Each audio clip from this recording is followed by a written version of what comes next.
बोलो, नहीं तो चिट्ठियां पढ़ना शुरू करें। देर हो रही है क्या? घर जाने की याद आ रही है? और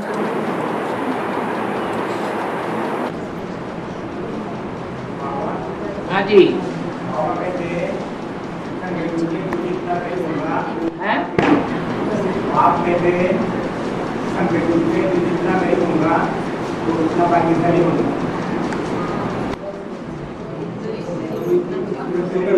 एक आदमी बोलो, जो जितना गरीब होगा वो उतना भाग्यशाली होगा। अच्छी बात है।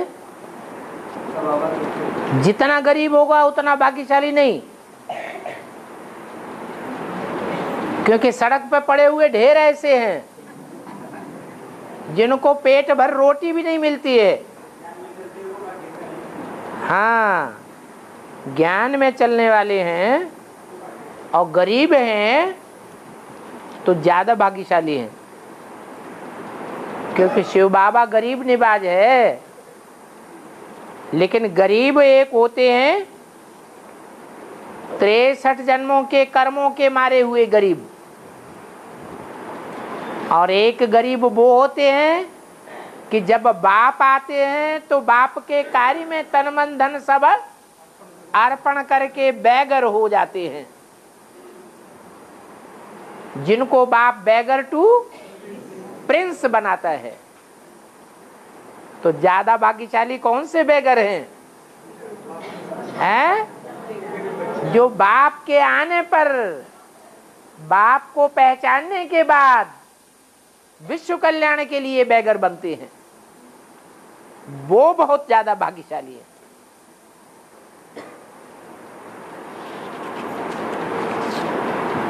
और बाबा एक कल्प में कितने विनाश है?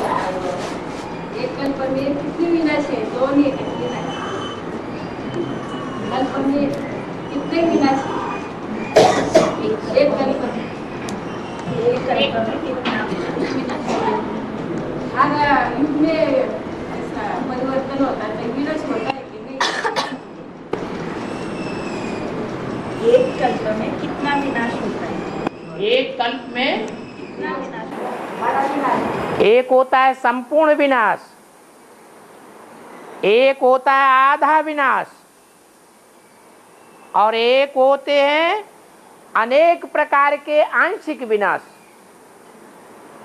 तो आंशिक विनाश तो होते ही रहते हैं। कितनी बार राजाओं के राज्य में अकाल पड़े होंगे, भूकंप आए होंगे, वो तो आंशिक विनाश हैं जो चलते ही रहते हैं। लेकिन दो विनाश ऐसे हैं जो सृष्टि के मध्य में, द्वापर के आदि में, त्रेता के अंत में अर्ध विनाश होता है। वो भी बड़ा भारी विनाश होता है।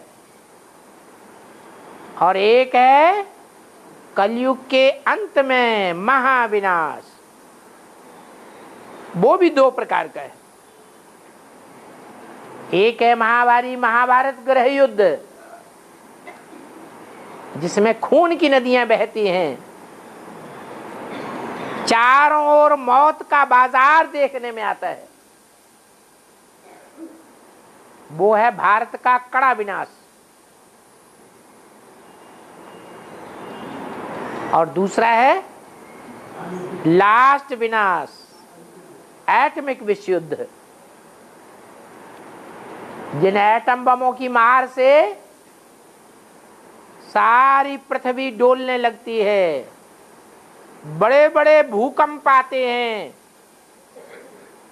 और उन भूकंपों में दुनिया के बड़े बड़े शहर, मल्टी स्टोरी वाली बिल्डिंग्स, जिनमें ज्यादा से ज्यादा जनसंख्या भरी हुई है, वो सब ताश के पत्तों की तरह खलास होने लग पड़ती है।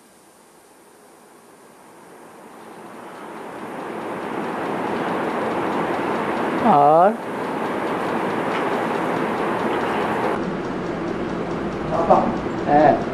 आपके सामने जब आता ना तो जो क्वेश्चन है सब खत्म होती है, केवल क्वेश्चन और क्या खत्म होती है? जब प्रश्न पूछने रहो सब खत्म होता है। क्यों? ये प्रश्न तो आ रहे हैं, कहाँ खत्म हो रहे? मेरे बारे में तुम तो राजा राम हो। जब आता हूँ ना तो पहले ढेर सारे क्वेश्चन होते हैं, लेकिन बाबा के सामने आने के बाद ना एक प्रश्न भी नहीं रहता।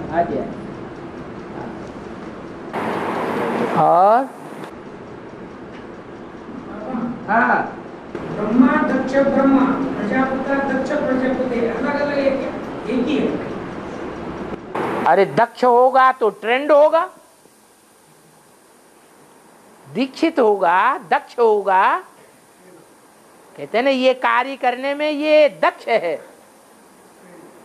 तो ट्रेंड है। और दूसरा ब्रह्मा दक्ष प्रजापिता ब्रह्मा थोड़ा ही है, वो दक्ष नहीं है। यहाँ किस बात की दक्षता ब्राह्मणों में देखी जाती है?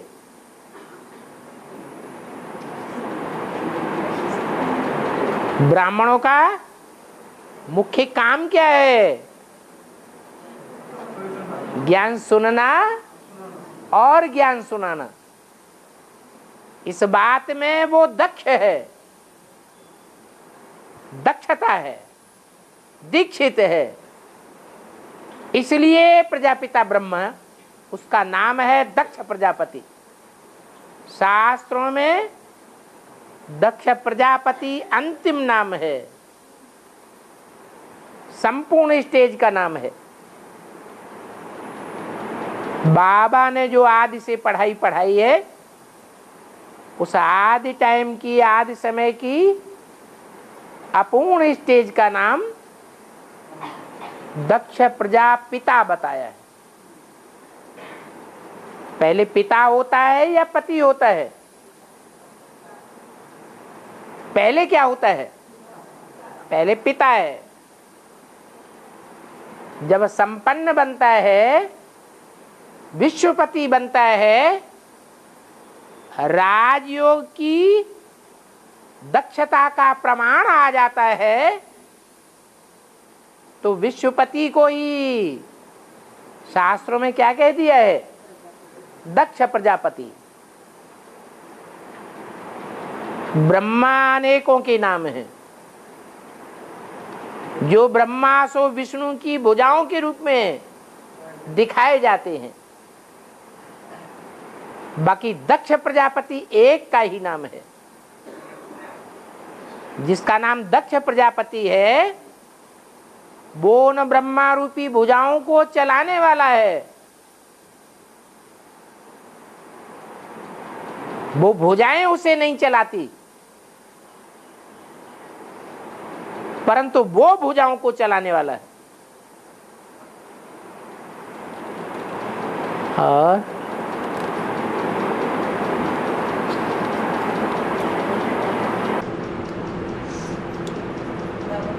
तुलसी तो दासी है, आंगन में बजती है, तो तुलसी का पत्ता लगा के सुबह भगवान को भोग लगता है। तो भी उनकी हर साल शादी क्यों लगाते हैं? हर साल शादी क्यों लगाते हैं? हाँ, हर साल शादी लगाते हैं। इसका मतलब ये है कि वो ज्यादा शादियां करती है या लक्ष्मी ज्यादा शादियां करती है? विकार में जाना माना शादी, तो ज्यादा शादी माना महाकाली, और कम शादी या कोई शादी नहीं सिवाय एक के माने महागौरी। दासी क्यों बनते हैं? संगम युग में दास दासी की शूटिंग कब होती है? जब एक की न बन करके अनेकों की बनती रहती है, अनेकों की मत पर चल पड़ती हैं, तो दासी बनती है। अगर आदि से लेकर के अंत तक एक के अंडर दी कंट्रोल रहे, तो दास दासी पने का टीका नहीं लगेगा। और बोलो भाई, आधा घंटा रह गया है।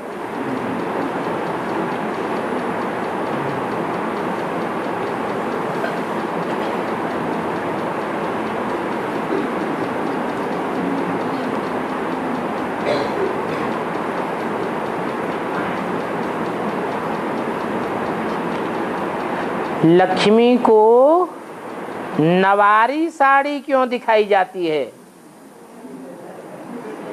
ये मराठी में नवारी क्या होता है? हैं? हैं? नौवारी? 9 मीटर की। हाँ।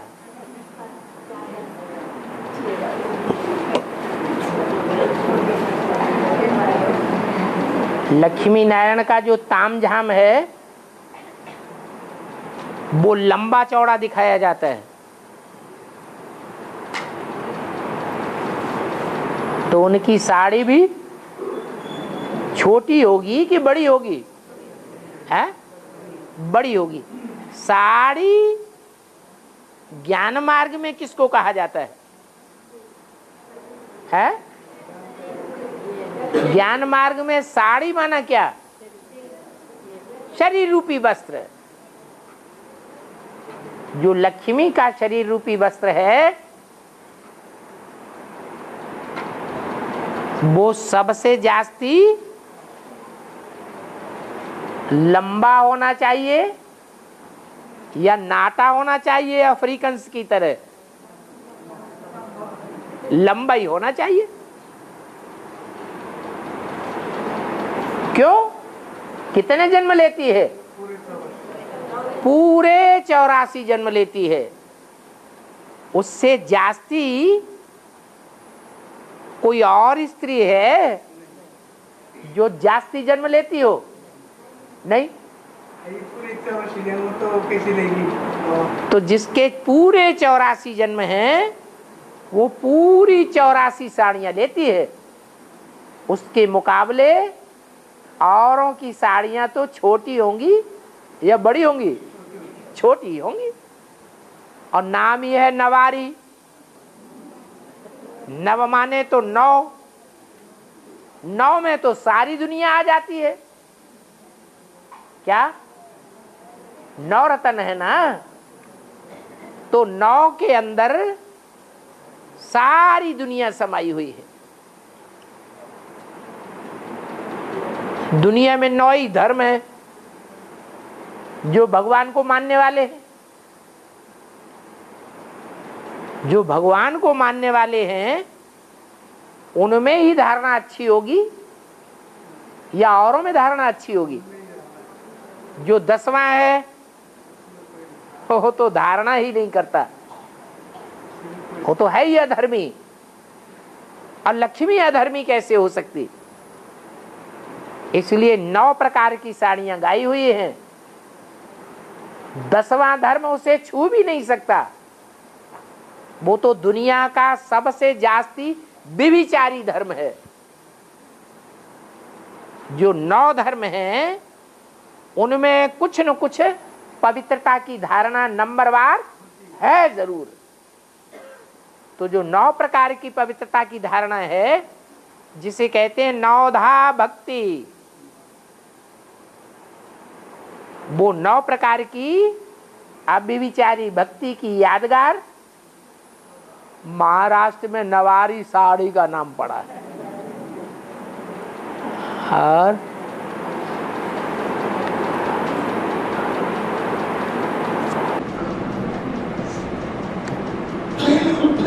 बाबा तुलसी वृंदा जालेंद्र की पत्नी है, फिर इसलिए कृष्ण के साथ क्यों शादी होती है? बाबा तुलसी वृंदा जालेंद्र, ध्यान से सुनो फिर बताओ हमको। तुलसी वृंदावन इनके पास ये आवाज नहीं आती। तुलसी वृंदा कृष्ण के साथ शादी कैसे लगाएगा? तुलसी की तुलसी वृंदा वृंदा, हाँ, कृष्ण के साथ शादी कैसे होती है? जालेंद्र की पत्नी है ना, वो जालेंद्र उसकी पत्नी है तुलसी वृंदा। जालंधर की पत्नी है ना? ये तो बाद में बनती है। पहले क्या थी? जो जालंधर की पत्नी बनती है वो उसकी पत्नी बनने से पहले क्या थी? तुलसी थी, है ना? तो पहली शादी तुलसी की हुई या वृंदा की हुई? पहले किसकी शादी हुई?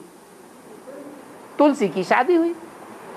और तुलसी की शादी जो है वो भगवान के साथ होती है पहली पहली। क्यों?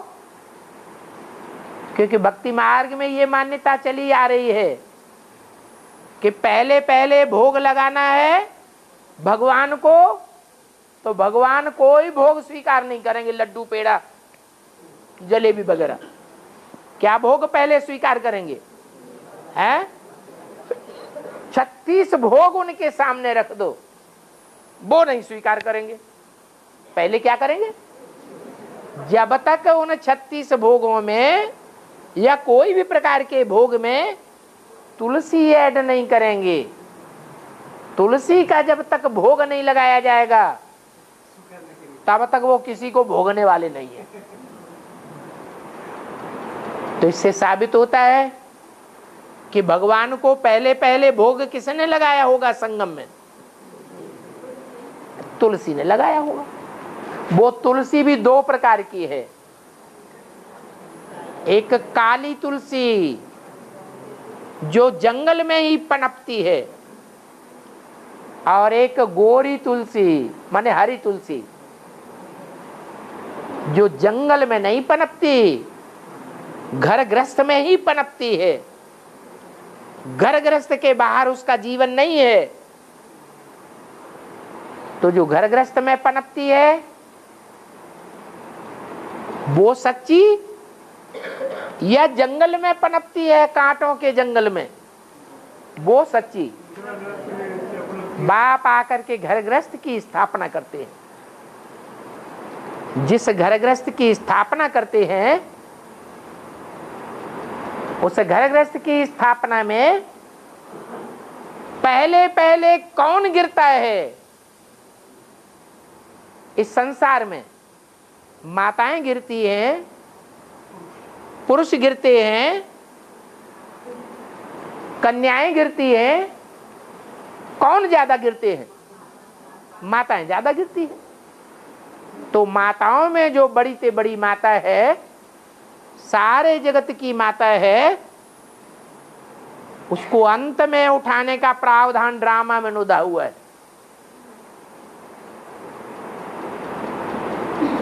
वो जगदम्बा बनती है। वो ही जगदम्बा जगदम्बा का टाइटल लेती है, लक्ष्मी का टाइटल नहीं लेती। माना पुरुषार्थ बाप ने तो ये बताया है कि नर से नारायण और नारी से लक्ष्मी बनना है, लेकिन ऐसा पुरुषार्थ वो नहीं कर पाती, जगदम्बा बन के रह जाती है। और जगदम्बा में ये शिफ्ट है कि वो सारे जगत की पालना करेगी, सब धर्म वालों की पालना करेगी, या सिर्फ भारतवासी देवताओं की पालना करेगी? सब धर्म वाले उस जगदम्बा की गोद में खेलते हैं। तो ऐसा कौन सा शहर है दुनिया में जो ऐसी कैपिटल बनती है? एक ही कैपिटल है दुनिया की जहां सब धर्म वालों ने राज्य किया है। सब धर्म वाले उस जगदम्बा की गोद में मनमानी खेल खेलते हैं। कौन सी नगरी है? दिल्ली। वो एक एक बच्चे की दिल लेने वाली है। कौन कितना झूठा है और कौन कितना सच्चा है,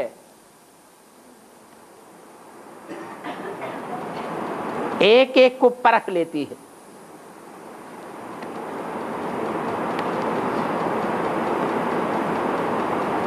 वो जगदम्बा है, बल दास दासी का पद पाती है।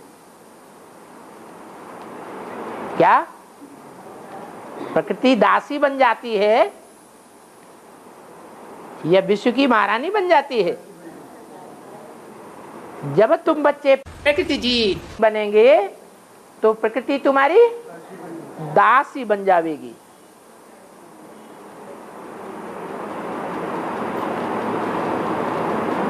तो जो दासी है वो घर गृहस्थ में ऐसी दासी बनती है कि दासी को आंगन में बैठाया जाता है, अंदर बेडरूम में नहीं रखा जाता। बेडरूम में रानी महारानी रहती है और आंगन में चौखट के ऊपर दासी बैठती है।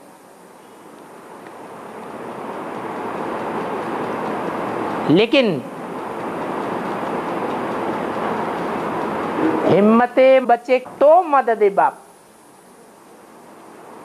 उसने कौन सी ऐसी हिम्मत